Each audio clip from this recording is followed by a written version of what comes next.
바울은 자신의 무죄를 입증하기 위해 로마 황제 가이사에게 상소를 했습니다. 그래서 바울은 로마로 가게 되었습니다. 로마 군대의 백부장 율리오가 바울과 다른 죄수들을 데리고 로마로 가는 배를 탔습니다. 사도행전 27장 7절.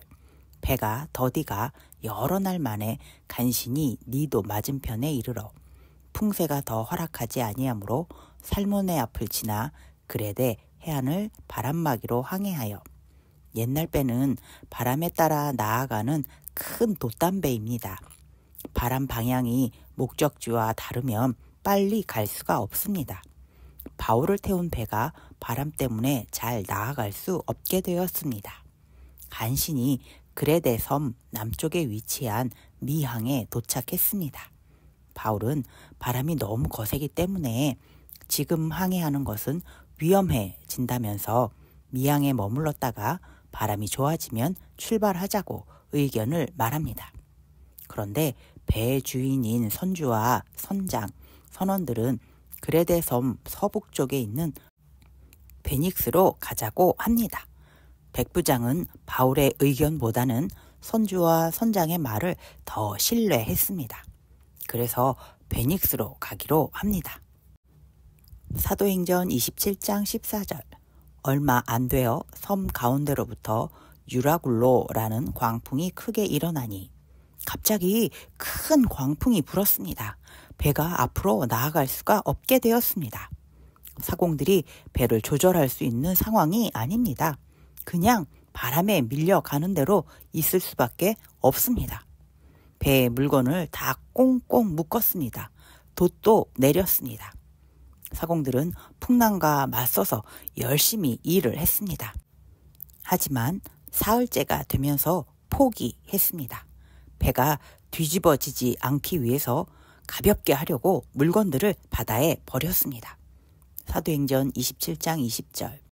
여러 날 동안 해도 별도 보이지 아니하고 큰 풍랑이 그대로 있음에 구원의 여망마저 없어졌더라.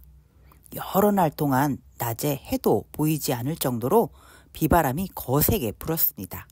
배가 어느 방향으로 가는지도 알 수가 없습니다. 그래서 배에 있는 사람들은 이제 구원에 대한 희망을 잃었습니다. 모두 죽을 것이라고 생각했습니다. 그때 바울이 사람들에게 천사가 전해준 하나님의 말씀을 알려줍니다. 사도행전 27장 24절. 바울아, 두려워하지 말라. 네가 가이사 앞에 서야 하겠고, 또 하나님께서 너와 함께 항해하는 자를 다 네게 주셨다 하였으니.